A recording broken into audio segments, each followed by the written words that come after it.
ಕೂಲಿ ಸರಿಯಾಗಿ ಕೊಡ್ತಾರಂತೆ, ಕರೆಕ್ಟ್ ತಮ್ಮ ಬೆಳೆಗೆ ಬೆಲೆ ಕೊಡ್ತಾರಂತೆ, ಮತ್ತೆ ನಮ್ಮ ಹೆಣ್ಣು ಮಕ್ಕಳ ಮೇಲೆ ಕಣ್ಣಾಕಲ್ವಂತೆ. ನಾವು ಲೋಕಲ್ ರಾಜ್ಯನನ್ನ ಸೋಲಿಸಿ ಬಂದರೆ ಲೋಕಲ್ ಜನ ನಮ್ಮ ಆರತಿ ಎತ್ತಿ ಸ್ವಾಗತ ಮಾಡ್ತಾ ಇದ್ದು, ಅವರ ಮುಖದಲ್ಲಿ ಒಂದು ಖುಷಿ ಇತ್ತು ಆ ರಾಜ ತೊಲಗಿದ್ದಕ್ಕೆ ಅಂದ. ಒಬ್ಬೊಬ್ಬ ರಾಜನಿಗೆ 20 ಮಕ್ಕಳು, ಆ ಮಕ್ಕಳಿಗೆ ಒಬ್ರಿಗೊಬ್ಬರು ಆಗೋದಿಲ್ಲ, ಅವ್ರವ್ರ ಮಧ್ಯೆ ಹೊಡೆದಾಟ. ಹೀಗೆ ಬ್ರಿಟಿಷರು ಅನಾಯಾಸವಾಗಿ ಲೋಕಲ್ ಪ್ರಜೆಗಳ ಸಪೋರ್ಟ್ ತಗೊಂಡೆ ಅವ್ರದೇ ರಾಜನ ಸೋಲಿಸಿ ಇಡೀ ಪ್ರಾಂತ್ಯನ ಕಂಟ್ರೋಲ್ ಮಾಡ್ತಾರೆ. ಇದರಿಂದ ಏನಾಯಿತು, ಅವರಿಗೆ ವಂಗದ್ವೀಪದ ಕಂಟ್ರೋಲ್ ಸಿಕ್ತು, ಪಕ್ಕದ ಲವಂಗ ದ್ವೀಪದ ಕಂಟ್ರೋಲ್ ಸಿಕ್ತು, ಅದರ ಪಕ್ಕದ ಜಂಬೂ ದ್ವೀಪದ ಕಂಟ್ರೋಲ್ ಸಿಕ್ತು. ನಾನು ಸುಮ್ಮನೆ ಉದಾಹರಣೆಗೆ ಹೇಳ್ತಾ ಇದ್ದೇನೆ ಅಷ್ಟೇ. ಈ ಮಾತುಕತೆ ಅಥವಾ ಈ ವಿಷಯ ಏನಿದೆ, ವೈಲ್ಡ್ ಫೈರ್ ಥರ ಇಡೀ ಭಾರತದಾದ್ಯಂತ ಸ್ಪ್ರೆಡ್ ಆಯಿತು.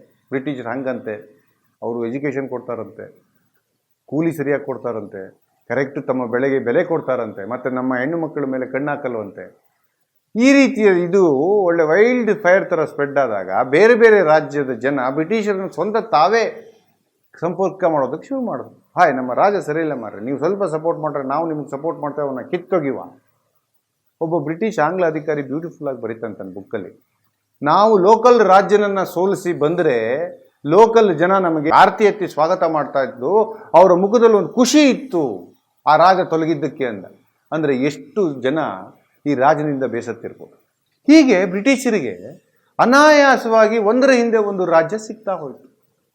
ನಿಮ್ಗೆ ಆಶ್ಚರ್ಯ ಆಗ್ಬೋದು, ಅವರ ಇಡೀ ಆಳ್ವಿಕೆಯಲ್ಲಿ ಅಂದರೆ ಭಾರತವನ್ನು ಅವರು ಕ್ಯಾಪ್ಚರ್ ಮಾಡೋಕ್ಕೆ ತೆಗೆದುಕೊಂಡ 90 ವರ್ಷದಲ್ಲಿ ಅವರು ಮೇಜರ್ ಆಗಿ ಯುದ್ಧ ಮಾಡಿದ್ದು 6-7 ಅಷ್ಟೇ.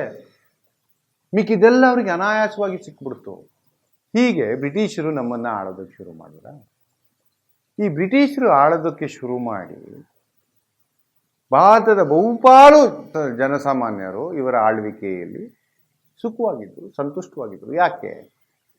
ನಾ ಮೊದಲೇ ಹೇಳಿದಾಗೆ ಮುಂಚೆ 380 400 ಪ್ರಾಂತ್ಯಗಳು, ಈ ಪ್ರಾಂತ್ಯಗಳಲ್ಲಿ ಉಪಪ್ರಾಂತ್ಯಗಳು, ಒಬ್ಬೊಬ್ಬ ರಾಜನಿಗೆ 20 ಮಕ್ಕಳು, ಆ ಮಕ್ಕಳಿಗೆ ಒಬ್ರಿಗೊಬ್ಬರು ಆಗೋದಿಲ್ಲ, ಅವ್ರವ್ರ ಮಧ್ಯೆ ಹೊಡೆದಾಟ. ಆ ಹೊಡೆದಾಟಕ್ಕೆ ಜನ ಯಾರು? ಈ ಸಾಮಾನ್ಯ ಪ್ರಜೆಗಳು. ಸಾಯೋದು ಸಾಮಾನ್ಯ ಪ್ರಜೆಗಳು. ಜೊತೆಗೆ ಆ ಯುದ್ಧದಲ್ಲಾಗಿದ್ದು ಲಾಸ್ ಮಾಡೋದು ಯಾರು? ಇವರ ತೆರಿಗೆ ಹೆಚ್ಚು ಮಾಡಿ ಸಾಮಾನ್ಯ ಪ್ರಜೆಗಳು. ಇದರಿಂದ ರೋಸತ್ತೋಗಿದ್ರು. ಎಷ್ಟು ಅಂತ ದಿವಸ ಹೊಡೆದಾಟ. ಗಂಡ ಹೆಂಡತಿ ಗಂಡನ ಕಳ್ಕೊಳ್ತಾಳೆ, ತಾಯಿ ಮಗನ ಕಳ್ಕೊಳ್ತಾಳೆ, ಮಗ ಅಪ್ಪನ ಕಳ್ಕೊತಾನೆ. ಬ್ರಿಟಿಷರು ಬಂದ ಮೇಲೆ ಏನಾಯಿತು, ಅವ್ರು ಇಡೀ ಸಮಗ್ರ ಭಾರತವನ್ನು ಕಂಟ್ರೋಲಿಗೆ ತಗೊಂಡ್ಮೇಲೆ ಯುದ್ಧಗಳೇ ನಿಂತೋಯ್ತು, ಹೊಡೆದಾಟಗಳು ನಿಂತೋಯ್ತು. ಸಣ್ಣ ಪುಟ್ಟ ಯುದ್ಧಗಳಿಗೆ ಪ್ರಜೆಗಳು ಹೋಗಿ ಮಾಡೋದು ಸಾಯೋದು ನಿಂತೋಯ್ತು. ಜನಕ್ಕೆ ಖುಷಿ ಆಯಿತು. ಸಂಬಳನ ಪ್ರಾಂಪ್ಟಾಗಿ ಕೊಡ್ತಾ ಇದ್ರು, ನಿಮ್ಮ ಬೆಲೆಗೆ ತಕ್ಕ ಬೆಲೆಯನ್ನು ನಿಗದಿ ಮಾಡಿದ್ರು, ಇಡೀ ಭಾರತಕ್ಕೆ ಒಂದು ಸಂಚಾರ ವ್ಯವಸ್ಥೆ ಮಾಡಿದ್ರು, ಹೆಲ್ತ್ ಸಿಸ್ಟಮ್ ಮಾಡಿದ್ರು, ಎಜುಕೇಷನ್ ಸಿಸ್ಟಮ್. ಎಲ್ಲರೂ ಅವರು ತಮ್ಮ ಸ್ವಾರ್ಥಕ್ಕೆ ಮಾಡಿಕೊಂಡಿದ್ದೆ. ಆದರೆ ಅದರಿಂದ ಜನಕ್ಕೂ ಬೆನಿಫಿಟ್ ಆಯ್ತಲ್ಲ. ಜನ ಯಾವತ್ತೂ ಒಂದು ಪಾಯಿಂಟ್ ಬಿಯಾಂಡ್ ಯೋಚನೆ ಮಾಡೋದಿಲ್ಲ. ಅವರಿಗೆ ಇಂಟರ್ನ್ಯಾಷನಲ್ ಏನಾಗ್ತಾ ಇದೆ, ಬ್ರಿಟಿಷರು ಯಾವ ಸ್ವಾರ್ಥಕ್ಕೆ ಮಾಡ್ತಾ ಇದ್ದಾರೆ ಬೇಕಾಗಿಲ್ಲ. ತಮ್ಮ ಜನಜೀವನ ಮಟ್ಟ ಜಾಸ್ತಿ ಆಯ್ತಾ, ನನ್ನ ಜೇಬಲ್ಲಿ ದುಡ್ಡು ಸೇರ್ತಾ ಇದೆಯಾ, ನನ್ನ ಹೆಣ್ಮಕ್ಕಳಿಗೆ ನನ್ನ ಮಕ್ಕಳ ಮೇಲೆ ಯಾರು ಕಣ್ಣಾಗ್ತಾ ಇಲ್ವಾ, ನನಗೊಂದು ಸಣ್ಣ ಪುಟ್ಟ ಮನೆ ಕಟ್ಕೊಂಡು ಆರಾಮಾಗಿ ಜೀವನ ಮಾಡೋಕ್ಕಾಗ್ತಾ ಇದೆಯಾ, ದೇ ಆರ್ ಹ್ಯಾಪಿ. ಇದೇ ಯಾವಾಗಲೂ ಆಗಿದ್ದು. ಹೀಗೆ ಮಾಡ್ತಾ ಮಾಡ್ತಾ ನೋಡೋ ಅಷ್ಟರಲ್ಲಿ ಬ್ರಿಟಿಷರು ಇಡೀ ಭಾರತವನ್ನು ಕಬ್ಜಕ್ಕೆ ತಗೊಂಡ್ಬಿಟ್ರು. ಹಾಗಾದ್ರೆ ಈ ಸ್ವಾತಂತ್ರ್ಯ ಹೋರಾಟ ಶುರುವಾಗಿದ್ಯಾಕೆ? ಸ್ವಾತಂತ್ರ್ಯ ಸಂಗ್ರಾಮ, ಈ ಗಾಂಧೀಜಿಯವರ ನೇತೃತ್ವ ಬಂದಿದ್ದೆ ಹೆಂಗೆ?